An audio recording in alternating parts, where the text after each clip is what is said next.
এক ফিলিস্তিনি মেয়ে শিশু, তার নাম আয়াত, বয়স মাত্র 7 বছর। পুরো গাজা শহর যেন একটা ধ্বংসস্তূপে পরিণত হয়েছে। সে যেদিকে তাকায় শুধু ভাঙা ঘর, ধোঁয়া আর কষ্ট। ছোট্ট শিশু আয়াত শহরের এক কোনায় বসে কাঁদছে। তার বাবা মা দুজনেই শহীদ হয়ে গেছেন। ছোট ভাইকে খুঁজেও পাওয়া যাচ্ছে না। সে হাতে ধরে আছে ভাইয়ের ছেঁড়া জুতা। ছোট্ট শিশু আয়াত তখন বসে বসে কাঁদছে আর আকাশের দিকে তাকিয়ে বলছে, এই দুনিয়ার মুসলিম ভাইরা, তোমরা কি ঘুমিয়ে পড়েছো? তোমরা কি কিছুই জানো না? তোমরা কি কিছুই দেখছো না? আমি জানি তোমরা অনেক সুখে আছো, শান্তিতে আছো। আমাদেরকে দেখে কি তোমাদের এতটুকু মায়া হয় না? আজ যদি তোমরা আমাদের পাশে না দাঁড়াও, তাহলে আমাদের পাশে আর কে দাঁড়াবে? সারা দুনিয়ার মুসলমান আজ যদি তোমরা চুপ থাকো, তাহলে কাল কিয়ামতের দিন আল্লাহকে কি জবাব দিবা?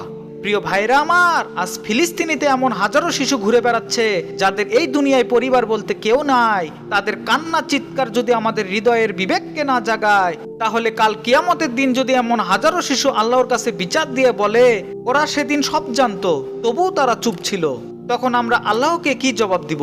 আল্লাহ আমাদের ফিলিস্তিনি মুসলমান ভাই বোনদের হেফাজত করুন।